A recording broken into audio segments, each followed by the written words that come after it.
everybody, and welcome to the Whiskey Dictionary. This is a recap of all of the Scotch whiskeys that I've reviewed in 2022. And I'm really excited about this one because I kind of made a commitment to myself in 2022 to not really drink any terrible whiskeys. And for the most part, that was totally achieved, especially in the Scotch category. There's actually only one of these that I wouldn't recommend that you at least try. And let's kind of just dive right into that. So this is the Ball Blair 12. Now, here's the problem with Ball Blair. Ball Blair is... In the 12-year-old version, and actually just across the whole brand, they've remarketed.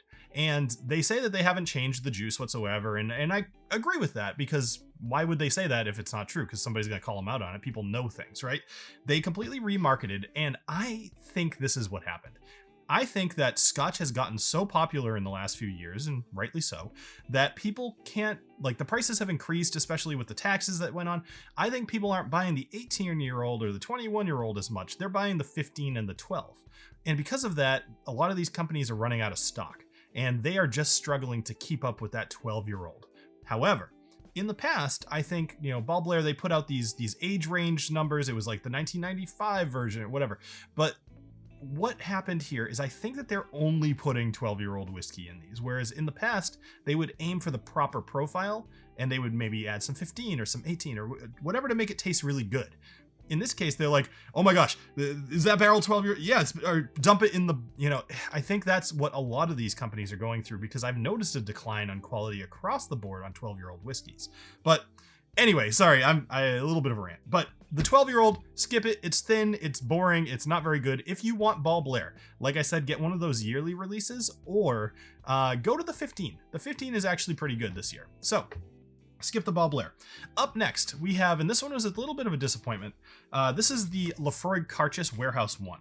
Now, this one was okay. And some people in the comments disagreed with me, and actually let me know if you feel strongly this way too. But the Warehouse 1, I felt like, let me kind of talk about this. So I expect Carchis every year to be the cream of the crop. I want something interesting and something new and something really, really delicious. And not even because of the price. The price is roughly about 100 to 120 depending on where you're buying it, which is a lot, but it's not outlandish for a Scotch. So when Laphroaig, who is one of my favorite distilleries, puts out something that they're like, this is really, really cool, I get really excited. And when I saw this one on the shelf, I actually saw it almost immediately. It was like the week that it released in the US. I saw this one on the shelf and I purchased it. And I was very, very excited to try it. And when I finally did, it just was a letdown. It was almost like Laphroaig 10 and then just made better, which is cool, but that's not what I'm looking for in a Carchis. I'm looking for some wild stuff. I'm looking for like the Triple Wood or the Carchis, the PX Sherry, anything weird, something unique, something delicious. This one was fine. But that's all it was. And that's part of the reason I'm disappointed in this one. But anyway, I think that there might have been some hand changes going on with the head, the distillery manager. There's a guy, John Campbell, who retired, and then Barry McCaffer took over. I suspect that had something to do with this one kind of being a little off the mark, but that's a total theory. All right, let's move along to the Octomore. So this one is Bruichladdich, and Octomore, this one is their limited release. So they made 3,000 bottles of this. This is, I think, the 5th edition. It's a 10-year-old, and it's 93 ppm. Here's the thing with Octomore. I ended up buying this one. I think I woke up at like 6:30 in the morning to get on their site, get in a queue. There was like 200 people ahead of me, and I was convinced I wasn't going to get a bottle because there's only 3,000 out there, and I figured people would buy more than one, whatever. So I ended up having the ability to buy one of these, and I was psyched. It was $270. I think it's the most I've personally spent on a whiskey. I've had more expensive whiskey, but I often am a bit of a cheapskate, so I tend not to buy super expensive whiskeys, but $270 for an Octomore, I was excited to spend. And when I got this, it's good. It's totally good. But when I drink an Octomore, I want to sip and then exhale a plume of smoke. I have certain expectations based off the Octomore, and this one just didn't do it. And looking back at some of the previous editions, that ppm was way higher, and people thought it was, oh my gosh, this is like literally drinking just ash. And that's what I was going for. If you don't buy Octomore unless you want something heavily, heavily smoky. And this one is heavily peated, but it's not heavily smoky. And it was more of a disappointment for me, less about the money, honestly, because I was willing to put that up for an Octomore. It was just, I didn't think that this was the best representation of any Octomore that I've ever had, especially as a limited release. It should be, again, similar to Warehouse 1, that cream of the crop. And this one wasn't. I should have just bought like the .3 release or something that year. Anyway, okay, let's go on to the next one. And this is where it starts getting really, really good. So this one is the Bunnahabhain 12 Cask Strength. This is the 2021 version, sure, but I reviewed it in 2022, and you can still find this one. Not very easily, but you can. So keep that in mind. Here's what I love.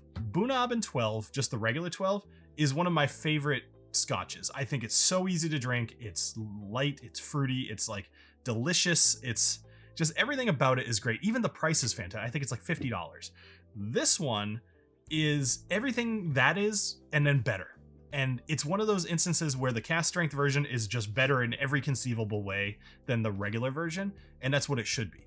I think I paid $90 for this, and you know, if you look right now, it's a little bit more than that if you can even find it. But regardless, we're doing a recap. So this one was delicious, and I loved this one, and I'm going to be very sad when this bottle's gone.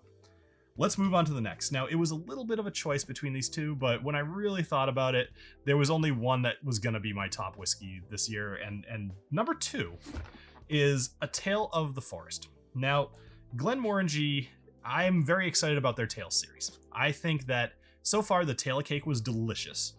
Tale of Winter missed the mark, but that could be just me and my take on Madeira. And then this one, A Tale of the Forest, again, they did an awesome job. What I love here is Dr. Bill, who's like the head guy over there. He is very, very able to perfectly define what he wants in a whiskey and then pick out barrels that match that profile. Like, he said to himself, I want this to taste like walking through a forest. And it doesn't taste like dry leaves. It tastes like the experience of walking through a forest. And that's amazing to me. This dude is on a whole nother level. He's a genius. And he nailed this one. So the Glenmorangie, A Tale of Cake. Oh my gosh. A Tale of the Forest is so good. You guys got to buy this one before it's off the shelf. It's about $100. And it's worth it. You should buy this one. All right, lastly, let's talk about Laphroaig. This is Carchis. This is the 2021 version again, but you can find this. This is the PX Sherry.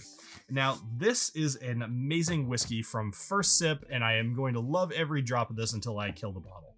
And that will probably take me a while because I'm going to be very hesitant to do so. This is... The best way to put this is that the balance on this is fantastic, but it's also complex enough that if you take your time, you can pick this apart. The sherry doesn't overwhelm the Laphroaig, so you're still getting kind of that smoky along with the sherry, which is wonderful. And then you can take your time with this and pick it apart and really get a lot of different flavor profiles. So this is delicious for somebody who loves whiskey. This is delicious for somebody who's learning to nose and to taste. And this is delicious for anybody who just wants to experience it, because the peated part that usually would drive somebody away from a Laphroaig 10 is kind of mellowed out a bit by the sherry, but then again, accentuated. It's just, everything about this one is delicious. If you look online, the reviews seem to be unanimous that this is a delicious Carchis. Now, I think if you can find this bottle, it's worth even paying over the price that, MSRP on this. Just try to get this in your collection. So this has been my 2022 recap of all the scotches I've had this year. Most of these are really, really good. So go out and buy anything that you can see, and it will be a good day. All right. I'll see you tomorrow for World Whiskeys. Cheers.